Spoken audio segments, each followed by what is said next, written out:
दोस्तों, ये कहानी है वी नाम की एक ऐसी लड़की की जिसको कॉलेज में सभी परेशान करते थे। कोई भी उसकी रिस्पेक्ट नहीं करता था। उसकी लाइफ बहुत ही बोरिंग चल रही होती है। लेकिन एक दिन वी अपने लैपटॉप पर एक ऐसी गेम को खेलने लगती है जिसमें वो गेम उसे उसकी रियल लाइफ में ऐसे ऐसे खतरनाक चैलेंजेस को देती है जिसको पूरा करने के लिए उसकी जान भी जा सकती है। लेकिन वहीं उस चैलेंज को जीतने पर उसे बहुत सारा पैसा मिलता। लेकिन इसके आगे का वी ने भी नहीं सोचा था कि ये गेम उसके साथ कुछ बहुत ही भयानक भी कर सकती है, जिसका पछतावा उसे जिंदगी भर रहेगा और वो इस गेम की सिर्फ एक कठपुतली बनकर रह जाएगी। लेकिन आखिर उस गेम ने वी के साथ ऐसा क्या कर दिया था, चलिए जानते हैं। तो कहानी की शुरुआत वी नाम की एक हाई स्कूल स्टूडेंट को दिखाते हुए होती है, जो अपने लैपटॉप में स्पॉटिफाई ओपन करके गाने सुनने लगती है और अपनी ईमेल चेक करती है, जहां उसे कैल आर्ट्स यूनिवर्सिटी से मेल आया हुआ था जिसमें लिखा गया था कि आपका कैल आर्ट यूनिवर्सिटी में स्वागत है। वी उस मेल को एक्सेप्ट कर लेती है, लेकिन वो थोड़ी परेशान थी क्योंकि वो अपनी मॉम को अकेला छोड़कर कैल आर्ट यूनिवर्सिटी नहीं जाना चाहती थी। इसलिए वी कैल आर्ट यूनिवर्सिटी को मेल में लिखना शुरू करती है, जिसमें वो उन्हें एडमिशन के लिए मना कर देती है कि तभी उसको उसके क्रश जेपी का नोटिफिकेशन आता है, जिसमें उसने वी को एक फोटो में टैग किया था। लेकिन उसी वक्त वी को उसकी बेस्ट फ्रेंड सिडनी का वीडियो कॉल आ जाता है। वी सिडनी को कैल आर्ट यूनिवर्सिटी के मेल के बारे में बताती है। वहीं सिडनी वी की इस बात को इग्नोर करके उसे एक नई ऑनलाइन गेम नर्व के बारे में बताने लगती है। सिडनी नर्व गेम को ऑन कर देती है, जहां गेम एक रोबोटिक वॉइस में स्टार्ट हो जाता है, जिसमें बताया जाता है कि ये गेम ट्रूथ और डेयर की तरह है। इस गेम को कोई भी प्लेयर बनकर या वॉचर बनकर दोनों ही तरीकों से खेल सकता है। सिडनी वी को बताती है कि मैं खुद इस गेम का हिस्सा हूँ और इस गेम को प्लेयर बनकर खेल रही हूँ। वो कहती है कि ये गेम सच में बहुत ही ज्यादा अच्छी है, लेकिन वी को ये गेम कुछ खास पसंद नहीं आती। थोड़ी देर बाद वी किचन में अपनी मॉम नैन्सी के पास जाकर उनसे अपनी यूनिवर्सिटी के बारे में बात करती है। लेकिन वी अपनी मॉम को कैल आर्ट्स यूनिवर्सिटी के बारे में नहीं बताती, क्योंकि वी अभी तक यही सोच रही थी कि वो यहीं अपनी मॉम के साथ रहकर ही अपनी पढ़ाई पूरी करेगी। वी अपनी मॉम को कहती है कि आप माइक के कमरे को रेंट पर क्यों नहीं दे देती, इससे हमें कुछ पैसे मिल जाया करेंगे जो हमें काम आया करेंगे। लेकिन इस बात से नैन्सी बहुत गुस्सा हो जाती है और उसे कहती है कि मैं ऐसा कभी भी नहीं करूंगी। दरअसल माइक वी का छोटा भाई था, जिसकी 2 साल पहले डेथ हो गई थी। वी अपनी स्टडी के साथ साथ एक फोटोग्राफर भी थी, इसलिए वो स्कूल के फुटबॉल मैच में स्कूल के न्यूज़पेपर के लिए फोटो लेने जाती है। वहीं उसकी दोस्त सिडनी चीयर लीडर थी। सिडनी फुटबॉल मैच शुरू होने से पहले अपनी एक दोस्त को अपना फोन पकड़ाते हुए उसे नर्व गेम के लिए एक वीडियो बनाने के लिए कहती है, जहां उसे व्यूअर्स द्वारा एक डेयर मिला था, जिसमें उसे चलते मैच के दौरान अपनी एक नेकेड फोटो नर्व पर अपलोड करनी थी। और जब सिडनी अपना ये डेयर पूरा करती है तो ये देखकर हर कोई शॉक्ड रह जाता है।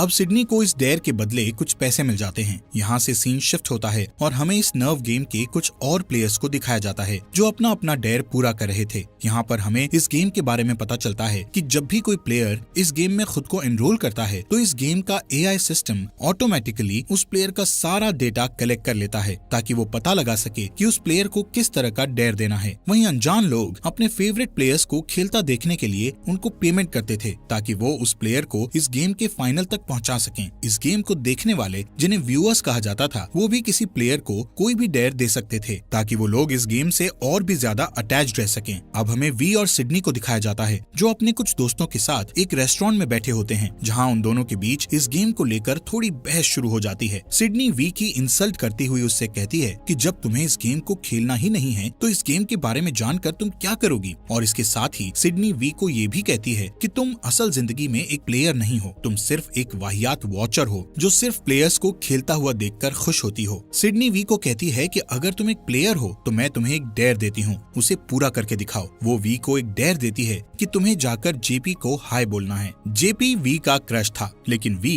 इस डेयर को एक्सेप्ट नहीं करती, तो सिडनी खुद जेपी के पास जाकर उसे वी का बॉयफ्रेंड बनने के लिए कहती है। वहीं जेपी कहता है कि मुझे वी में कोई इंटरेस्ट नहीं है और ना ही वी मेरे टाइप की है। वी खुद की इंसल्ट होते देखकर वहाँ से अपने घर चली जाती है। घर पहुँचते ही गुस्से में वो नर्व गेम पर as a player sign in कर लेती है, जिसके बाद ही रोबोटिक वॉइस से बताया जाता है कि इस गेम के फाइनल में पहुँचने के लिए आपको अपने व्यूअर्स बढ़ाने होंगे। जिसको ज्यादा लोग पसंद करेंगे वही प्लेयर इस गेम के फाइनल तक जाएंगे। इसके बाद वी को इस गेम के 3 रूल्स बताए जाते हैं, जिनमें से पहला रूल ये था था कि सभी डेयर्स को पूरा करने से पहले इस गेम पर लाइव रहना है। दूसरा रूल ये था कि कोई भी प्लेयर इस गेम को बीच में नहीं छोड़ सकता और तीसरा रूल ये था कि सभी डेयर्स को टाइम पर पूरा करना है और अगर कोई भी प्लेयर इन तीनों रूल्स में से किसी को भी तोड़ता है तो उसे इस गेम से बाहर कर दिया जाएगा और उसको कोई पैसा भी नहीं मिलेगा। अब ये तीनों रूल्स बताने के बाद नर्व गेम वी से उसका फिंगरप्रिंट मांगती है और वी बिना सोचे समझे अपनी फिंगर स्क्रीन पर लगा देती है, जिसके बाद नर्व अपने आप ही उसकी प्रोफाइल क्रिएट कर देता है जिसमें नर्व उसके सभी सोशल मीडिया अकाउंट से उसकी फोटोज, उसकी फेवरेट बुक्स और भी इंफॉर्मेशन ले लेती है, यहाँ तक कि वो उसकी बैंक डिटेल्स तक भी ले लेती है। इसके बाद तुरंत ही वी को एक डेयर मिलता है जिसमें उसे किसी अनजान लड़के को डिनर करते वक्त किस करना था, जिसके बदले उसे $100 मिलेंगे, जिसको पूरा करने के लिए वी अपने बेस्ट फ्रेंड टॉमी की मदद लेती है जो कि उसे इस गेम के लिए वार्न करता है। टॉमी कहता है कि इस गेम के चक्कर में कई लोगों की जान जा चुकी है। असल में टॉमी एक कंप्यूटर एक्सपर्ट था, इसलिए वो वी को बताता है कि ये गेम रोका नहीं जा सकता क्योंकि हर कोई जो इस गेम पर लॉगिन कर रहा है उससे इसका एक नया सर्वर ऑटोमेटिकली बन जाता है। अब वो दोनों एक रेस्टोरेंट में पहुंच जाते हैं जहाँ वी एक लड़के को बुक पढ़ते हुए देखती है।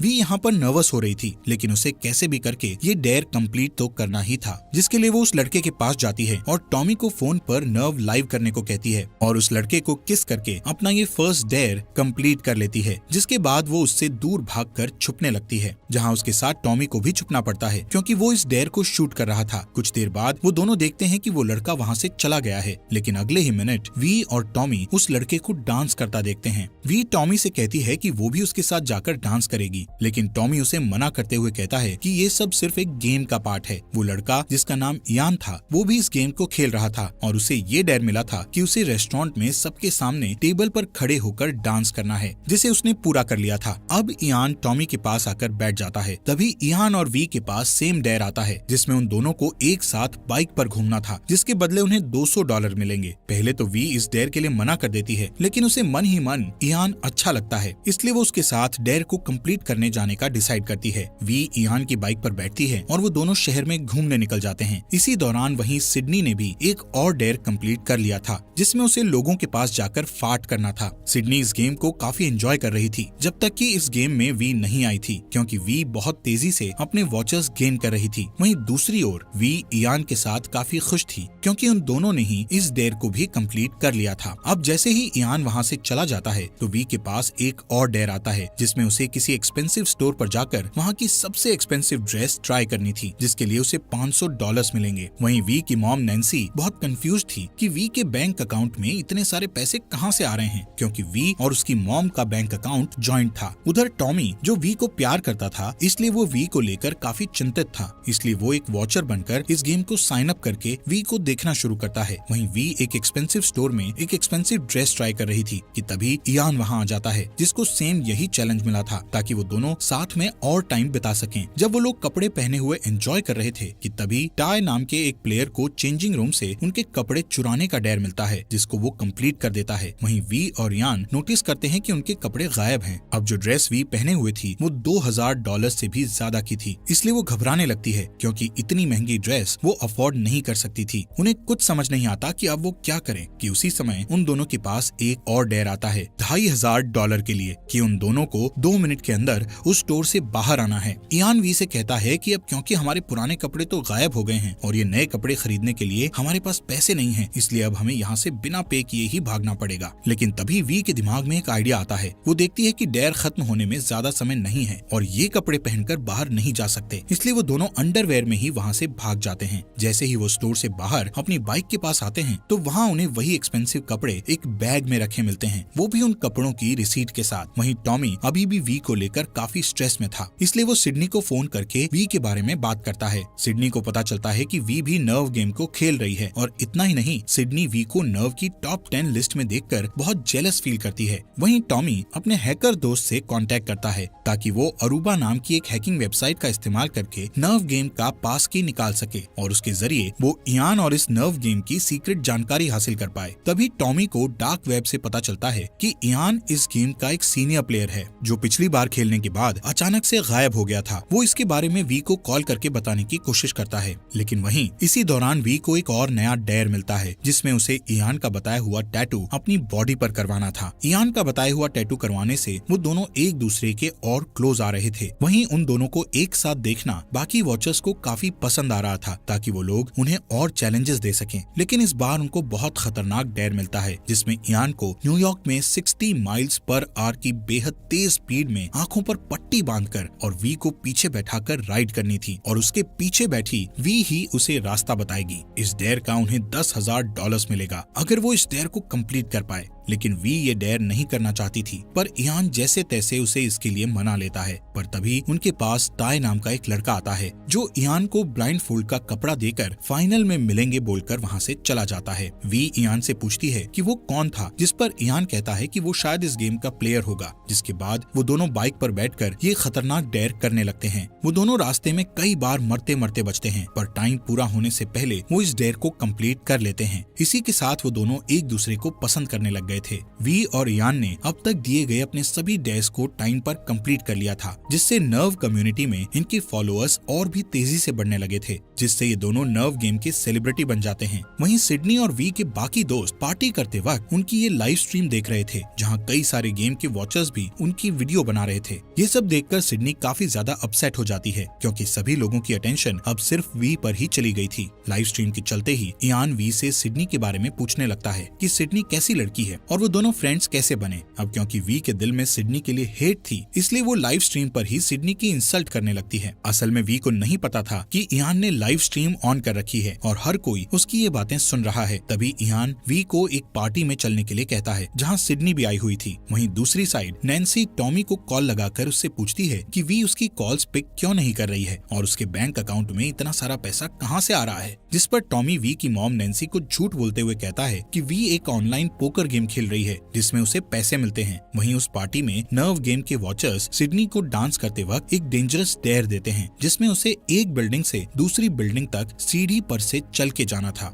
सिडनी उस समय बहुत ज्यादा नशे में थी, लेकिन फिर भी वो गेम के वॉचर्स की अटेंशन अपनी ओर खींचने के लिए इस डेयर को एक्सेप्ट कर लेती है और जैसे ही वो हाई हिल्स में सीढ़ियों पर चलना शुरू करती है तो बाकी सभी लोग उसकी वीडियो बनाने लगते हैं। सिडनी अंदर ही अंदर बहुत डरी हुई थी, लेकिन अब वो वापस नहीं जा सकती थी क्योंकि उसे इस गेम के फाइनल तक बने रहना था। तभी नीचे से एक लड़का चिल्लाता है कि तुम्हें इस डेयर को करते वक्त अपनी वीडियो भी बनानी है, नहीं तो ये डेयर कंप्लीट नहीं होगा। इतना सुनते ही सिडनी अपनी जेब से फोन निकालती है और कांपते हुए खुद की वीडियो बनाने लगती है। तभी नीचे खड़े कुछ लोग आपस में बहस करने लगते हैं कि सिडनी को वीडियो बनानी चाहिए या नहीं, जिससे सिडनी का ध्यान भटक जाता है और वो उन लोगों को कहती है कि तुम सब शांत हो जाओ और मुझे मेरा डेयर पूरा करने दो। लेकिन अगले ही कदम में उसका पैर सीढ़ी से फिसलने की वजह से उसका फोन नीचे जमीन पर गिर जाता है कि तभी नर्व गेम उसे बताती है कि उसने इस डेयर को इनकम्प्लीट छोड़ दिया है, जिस वजह से उसे गेम के बाहर निकाला जा रहा है। इसके बाद हम देखते हैं कि और भी कई सारे प्लेयर्स इस खतरनाक डेयर में फेल हो रहे हैं। वहीं टाई ट्रेन की पटरियों पर लेटा हुआ था, जबकि ट्रेन उसके ऊपर से गुजर जाती है, जिससे वो भी इस खतरनाक डेयर को कंप्लीट कर लेता है। उधर वी और इयान न्यूयॉर्क से होते हुए उस होटल में जाते हैं जहां पार्टी चल रही थी और जैसे ही वो उस पार्टी में एंटर करते हैं तो वहां मौजूद सभी लोग उनकी फोटोज और वीडियोस बनाने लगते हैं जैसे कि वो दोनों कोई मशहूर सेलिब्रिटी हों। कि तभी वहां वी को टॉमी दिखता है जो कि उससे नाराज था।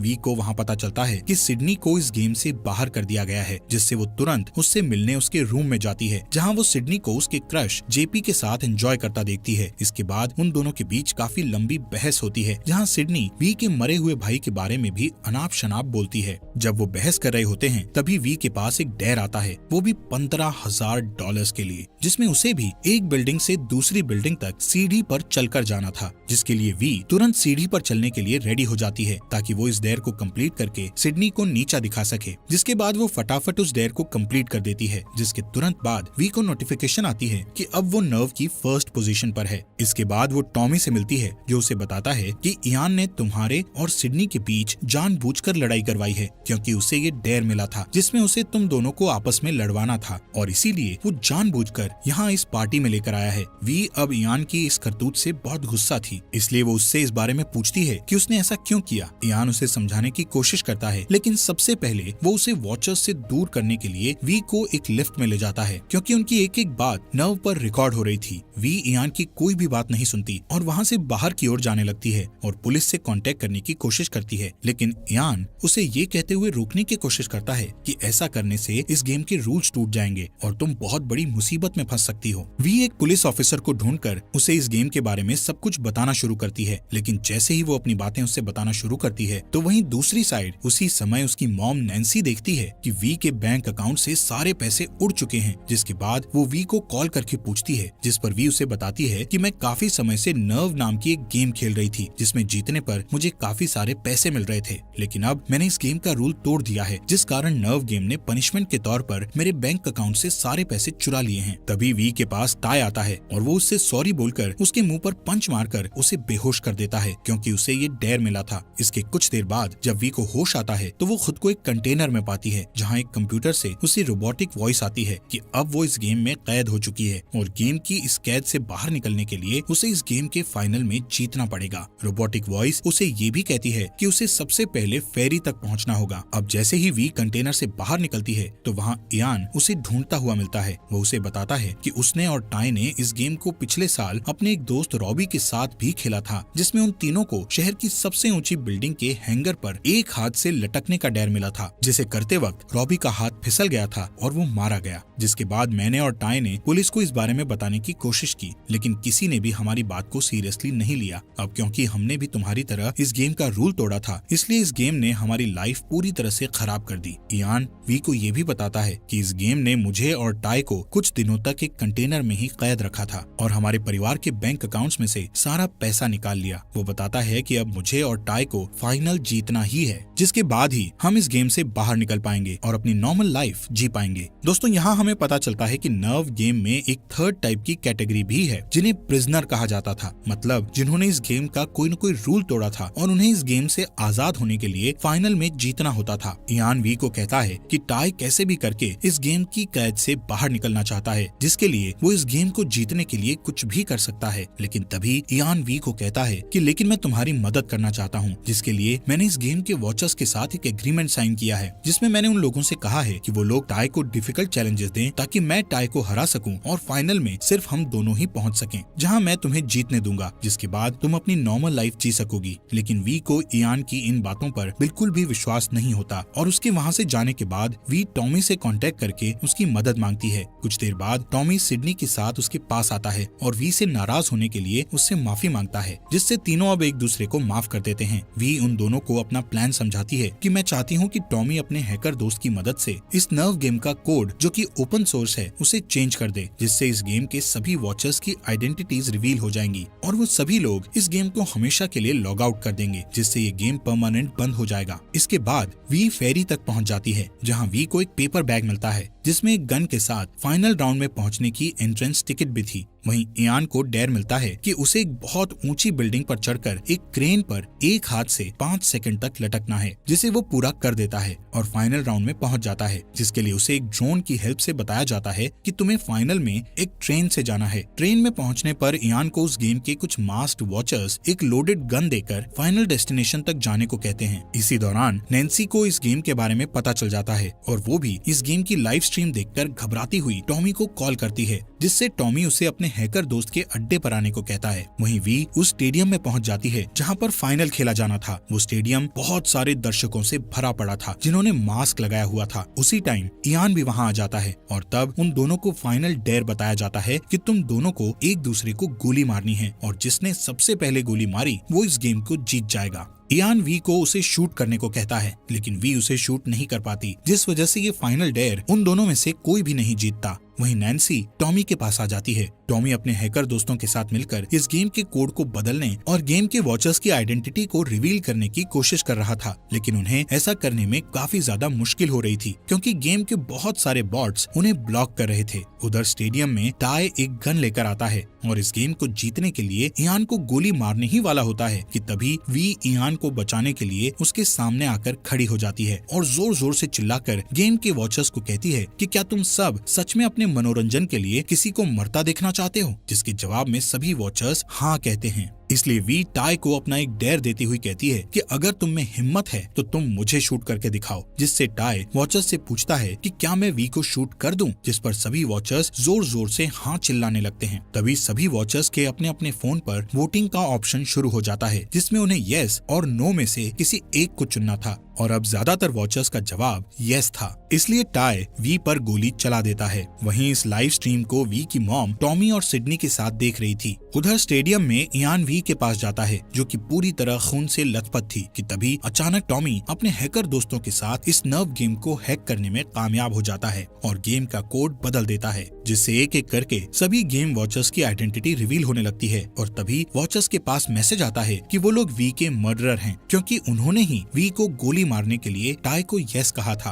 अब ये देखकर सभी वॉचर्स बहुत ज्यादा घबरा जाते हैं और जल्दी से इस गेम को साइन आउट करके स्टेडियम से भाग जाते हैं। वहीं जैसे ही टाई वी के पास जाता है तो इयान गुस्से में टाई पर गोली चलाने लगता है, लेकिन तभी वी होश में आ जाती है और इयान को रोक लेती है। तब टाई इयान को बताता है कि ये सब वी का ही प्लान था, झूठ मूठ में सभी वॉचर्स के सामने मरने का। वो बताता है कि मुझे सिडनी ने फाइनल राउंड से पहले फोन करके वी के इस प्लान के बारे में सब बता दिया था कि मैं वी को सभी वॉचर्स से पूछकर सबके सामने नकली गोली मारूं, जिससे टॉमी के हैकर दोस्तों ने इस गेम के सिस्टम को हैक करके सभी वॉचर्स के फोन पर यस और नो को डिस्प्ले किया और फिर जैसे ही उन्होंने यस पर क्लिक किया तो उनकी आइडेंटिटी रिवील हो गई और डर के मारे उन्होंने इस गेम को साइन आउट कर दिया और इस तरह ये नर्व गेम परमानेंटली क्लोज हो चुकी है। इसी के साथ ये मूवी यहीं पर खत्म हो जाती है।